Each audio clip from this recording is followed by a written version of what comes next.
born in a small town of Campbell River, British Columbia, but I grew up in a unique environment, Quadra Island, an island of about 3,000 people at the time. My family had a traditional two-parent, two children, well, I call it traditional, family. Well, it chose me, I would have to say. I also really connected with the students. The students in GED classes are very varied. There's all age groups from 16 to, I think my oldest student was 72. And they all want to improve their lives. In my current class, I know I have people from Cambodia, Mexico, Hawaii, Washington, Vietnam. The conference and saw that it was really about undoing racism and racist structures. I was really interested. It was held at a conference center, but put on by the White Privilege Institute, and wanted to help them start to think through ways of societal and institutional injustice. So he began this for his white friends and colleagues. White privilege means that you benefit from institutions and rules and societal norms because you're white. It's the result of the way that the system's been set up, that you, without even knowing it, have an easier life than other people.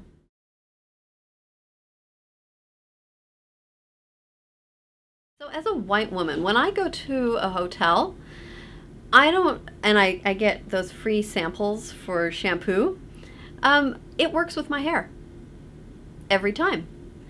Other people who have hair that's not like mine won't have what they call specialized products. Somebody of African American descent generally has to go to the ethnic part of the store to get hair care. I don't. I have what's considered normal hair, whatever normal is. So that's an institution of advertising and marketing right there. Also, when I buy Band-Aids, they're flesh colored. The flesh color is closer to the color of my skin. But in the bigger picture, there's things like considering the way that white people do things as the normal way. Like, I speak what's called standard English. Who decided that the way I speak was standard? There are many other people who speak English in a different way than I do. So somebody set up that expectation at some point. In this country, it began in the 1600s. When Europeans first started living here, Europeans and Africans, I should say, in the 1670s, there were people of all backgrounds here. There were people from Africa here who were free and slave, but there were no laws put in place to benefit one group over another. A little later, in the 1600s, there was something called Bacon's Rebellion, and that really changed the way that the laws were structured. What happened is that a group of people, led by Mr. Bacon, decided they didn't like the way the British supervisor or governor at the time was treating them. He wasn't giving them what they wanted. And so there were people of all races, of all classes got together and tried to send him packing. Well, the British didn't like this. And the British decided that the best way to control people were to pit them against each other. So they enacted a number of laws that divided things racially. So, now we have black people and white people competing instead of cooperating. This benefited the British government because now they weren't fighting against the government, they were competing with each other for privilege and place. But as time went on, if you behaved, you could earn your way into being white. Of course, so, it's difficult to have dark skin and earn acceptance into this white world because you look different. So the white people were able to eventually become free, whereas the black people were slaves for life, they never were able to earn their freedom after this point. And that's when some people believe that the slave trade concentrated solely on getting people from the continent of Africa because it was easier to tell the difference then between a slave and a free person. There was that visual distinction. Easier to find a runaway slave if they don't look like you. Coming from a place where I didn't understand white privilege myself, I understand that you want to say, but I'm not a bad person. And you have to go into talking about it's not about you specifically. It's about how the institutions are set up. For example, in the last 2 years, I've been pulled over for speeding, I'm going to say 3 or 4 times. I have never received a ticket. Never. The police officer always gives me a warning, and then I drive off. Can you say the same? Maybe. Maybe not. I don't know anyone of color, and I haven't talked to everyone of color, but who has been able to just drive away. And in some places in this country, you get pulled over and you're a person of color. You are in fear of your life. Through what you see on TV. Who's the good guy on TV? Who's the bad guy? And white people who don't get oppressed as often, we tend to buy into that. Yet sometimes people do have a chip on their shoulder, but sometimes it's there for a very good reason. There's nothing that can really make us understand what it's like because we're not people of color. We benefit from the way that society's been set up.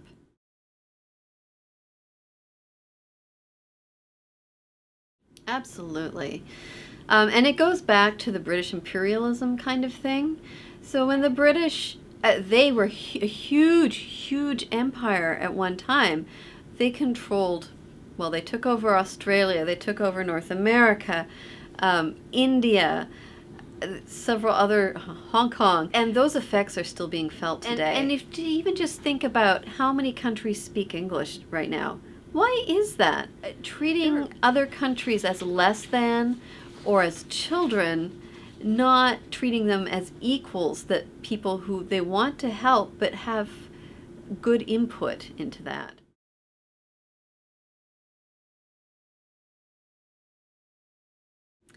A perpetrator of white privilege would be anybody who knows it exists and either doesn't do anything to speak out against it or actively encourages it. But in this country, it's British culture and their hierarchy. I mean, we rebelled against that, right? But then it was soaked into American culture. So I would say American white culture can be part of that perpetuating the system. So one of the most surprising things that I learned at the White Privilege Conference was that I have white privilege. According to data, Asian Americans rarely rise to positions high in the workplace. Only about 8 of the Fortune 500 companies have Asian American CEOs, making up 1.6 of CEO positions, while a researcher called Deirdre A. Royster found that white graduates were more often employed in skilled trades, earned more, held higher status positions, received more promotions, and experienced shorter periods of unemployment. Since all other factors were similar, they had to put the difference in employment experience down to race. Whites are offered more choices in housing. 60 to 90% of housing units shown to whites are not brought to the attention of African Americans. 72.1% of whites own their own home, as opposed to 48.1% for African Americans. If you're looking at education, African Americans are disproportionately sent to special education classes in their schools. Since most states fund their schools through taxes, through property taxes, wealthy neighborhoods end up getting better schools, and neighborhoods without as much wealth, which unfortunately tend to be African American Hispanic neighborhoods, end up with poorer schools because the property taxes aren't there to give them the extra advantages. visible minority students are more likely than white students to be suspended or expelled from school.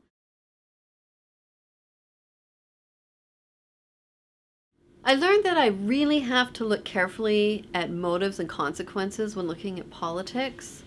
For me, as a white person, if a law seems unjust, it's easy for me to ignore it if it doesn't affect me.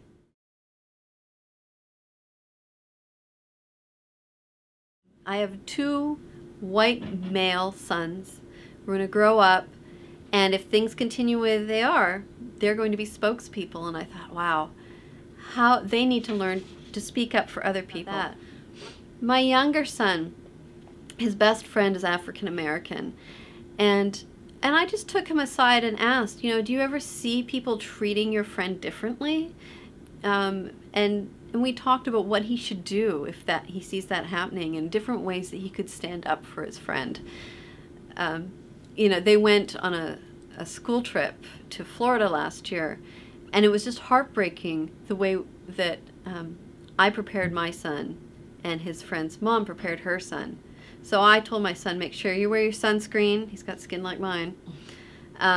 Stick with the group, and look out for your friend. She had to tell her son, don't wear your hoodie. When you go into a store, don't have your hands in your pockets. If it looks like there's trouble, walk away. Very different messages, son. And so the dialogue with me and my boys is still continuing. We still have to talk about what it means that they have privilege, and what they should be doing about it.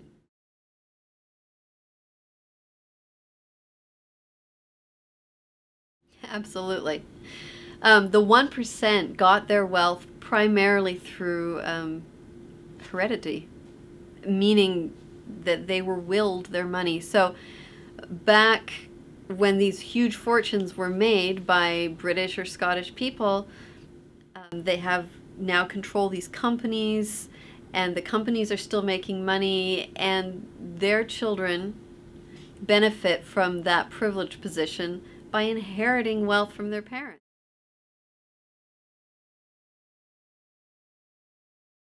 I'm going to put it at a 10. Because white privilege, it runs deep into the roots of our society.